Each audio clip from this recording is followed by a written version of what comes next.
ఈ వీడియో చూసే ముందు జై శ్రీరామ్ అని కామెంట్ చేయండి. హిందూ సాంప్రదాయం ప్రకారం ఏ ఇల్లు అయితే శుభ్రంగా ఉంటుందో ఆ ఇంట్లో లక్ష్మీదేవి తాండవిస్తుంది. మీ ఇల్లంతా కూడా అష్టైశ్వర్యాలతో నిండిపోవాలంటే, మీ ఇంటిపై లక్ష్మీదేవి అనుగ్రహం ఉండాలంటే, మనం తెలియక చేసే కొన్ని తప్పుల వల్ల మన ఇంటి గుమ్మం ముందుకు వచ్చిన లక్ష్మీదేవి మన ఇంట్లోకి అడుగు పెట్టకుండా వెళ్ళిపోతుంది. లక్ష్మీదేవికి కోపం తెప్పించే కొన్ని తప్పులు మాత్రం ఎట్టి పరిస్థితుల్లో చేయకూడదు. తెలియక చేసిన ఆ తప్పుల వల్ల పేదరికం అనుభవిస్తారు. జీవితాంతం డబ్బు కష్టాలు ఏర్పడతాయి. మీ ఇంట్లో లక్ష్మీదేవి తిష్ట వేసుకొని కూర్చోవాలంటే కొన్ని నియమాలు పాటించాలి. అప్పుడు మాత్రమే ఇల్లంతా కూడా సంతోషంతో నిండిపోతుంది. ముందుగా ఈ వీడియోకి ఒక లైక్ కొట్టి మన ఛానల్ని సబ్స్క్రైబ్ చేసుకోండి. మన ఇంటి గుమ్మాన్ని లక్ష్మీదేవి స్వరూపంగా భావిస్తారు. కాబట్టి ఇంటి గడపను పొరపాటును కూడా అస్సలు తొక్కకూడదు. ఇంటి గడప పైన కాలు పెడితే ఇక మీ ఇంటికి ఆర్థిక సమస్యలు వస్తాయి. ప్రతి శుక్రవారం ఇంటి గడపలకు పసుపు రాసి ఇంటి ముందు ముగ్గులు వేసుకోవాలి. ప్రతి శుక్రవారం గడపకు పూజ చేస్తే మీ ఇంట్లో పుష్కలంగా డబ్బు ఉంటుంది.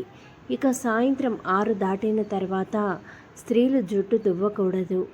కాబట్టి సాయంత్రం సమయంలో పొరపాటును కూడా జుట్టు విరబోసుకొని ఉండకూడదు.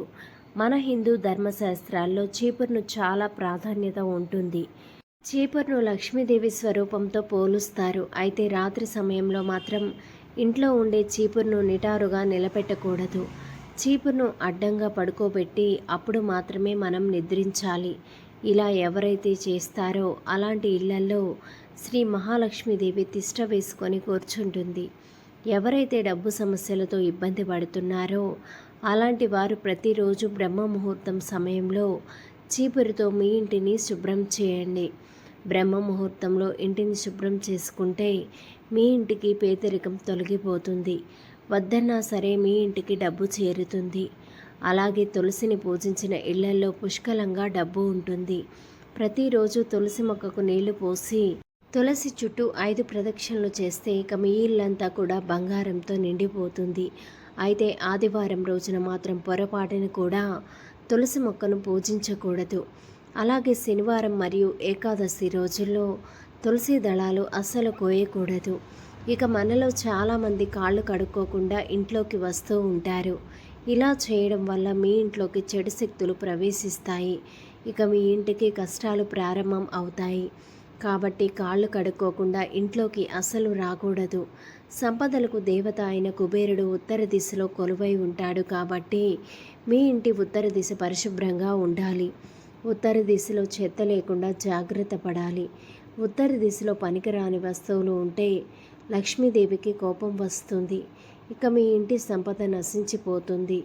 ఇక సాయంత్రం సమయంలో పొరపాటును కూడా చీపిరితో ఇంటిని శుభ్రం చేయకూడదు. ఇది మీ ఇంటికి దురదృష్టాన్ని తెచ్చిపెడుతుంది. సాయంత్రం సమయంలో చీపురుతో ఇంటిని శుభ్రం చేస్తే లక్ష్మీదేవికి కోపం వచ్చి మీ ఇంటి నుంచి వెళ్ళిపోతుంది. వంట పాత్రలను స్టవ్ పైన ఉంచకూడదు. స్టవ్ పైన వంట పాత్రలు ఉంటే మీ ఇంటి పేదరికానికి దారి తీస్తుంది. అలాగే మన జాతకంలో సూర్యుడు బలంగా ఉంటే తిన్నా తరగని ఐశ్వర్యం వరిస్తుంది. కాబట్టి ప్రతి ఆదివారం రోజున సూర్య భగవానుడికి నీటిని సమర్పించండి. ఇక మీ ఇంటి సంపద రెట్టింపు అవుతుంది. ప్రతి ఒక్కరికి పూజ గదిలో దక్షిణావృత శంఖం ఉండాలి. తద్వారా మీ ఇంటి ఆదాయం విపరీతంగా పెరిగిపోతుంది. నిలబడి ఉన్న లక్ష్మీదేవి చిత్రపటాన్ని ఎట్టి పరిస్థితుల్లోనూ పూజ గదిలో ఉంచకూడదు. వివాహమైన ఆడవాళ్లు తెల్లవారుజామునే నిద్రలేవాలి. ఎవరైనా సూర్యోదయం తర్వాత నిద్రపోతే మీ ఇంట్లోకి దుష్టశక్తులు ప్రవేశిస్తాయి. కాబట్టి ఆడవారు ఉదయాన్నే నిద్రలేచి ఇల్లంతా శుభ్రం చేసుకుంటే మీ ఇంటిపై లక్ష్మీదేవి ఆశీస్సులు లభిస్తాయి. అప్పుల బాధలు వెంటనే తీరిపోవాలంటే కొబ్బరి నూనెతో దీపారాధన చేయండి. అప్పుల బాధలన్నీ తీరిపోతాయి. ఆర్థిక సమస్యలు పెరుగుతాయి. కాబట్టి ఇప్పటి నుంచైనా మంచం మీద కూర్చొని భోజనం చేయడాన్ని మానుకోండి. అలాగే ఇంట్లో భోజనం చేసే సమయంలో ఉత్తరముఖంగా కూర్చుని ఆహారం తింటే మీ ఇంటి ఆదాయం పెరుగుతుంది. మీ ఇంటి ముందు ఎవరైనా బిచ్చగాళ్ళు వస్తే వారిని ఖాళీ చేతులతో పంపకండి.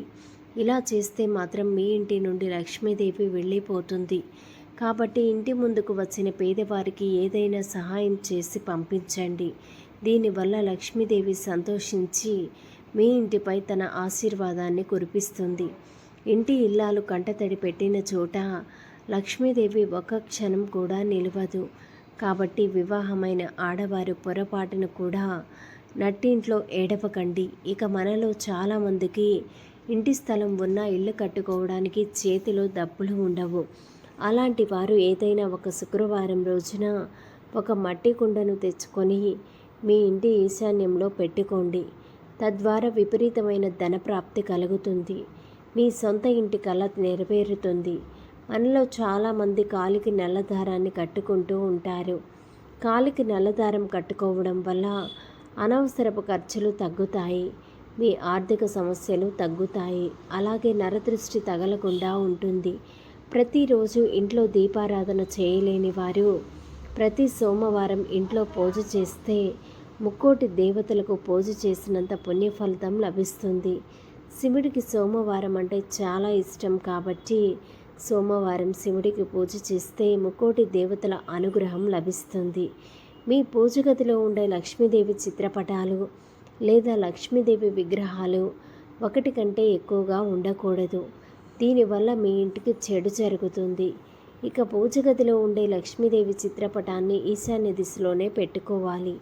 దీనివల్ల మీ ఇంటి ఐశ్వర్యం పెరుగుతుంది. పశ్చిమ దిశలో మాత్రం ఎట్టి పరిస్థితుల్లోనూ లక్ష్మీదేవి చిత్రపటం ఉండకూడదు.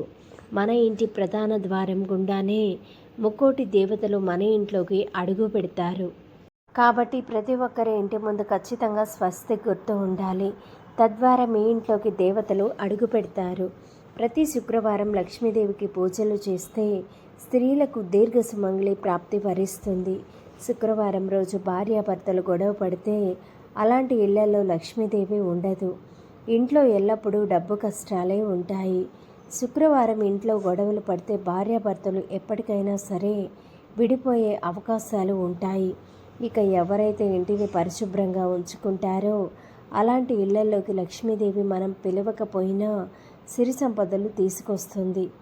ఎవరైతే తీరని కష్టాల్లో ఉన్నారో అలాంటి వారు ప్రతి శుక్రవారం రోజున లక్ష్మీ గాయత్రి మంత్రాన్ని జపించండి. మీకున్న కష్టాలు సమస్యలు అన్నీ కూడా వెంటనే తొలగిపోతాయి. వీడియో లైక్ చేసి ఛానల్ని సబ్స్క్రైబ్ చేసుకోండి.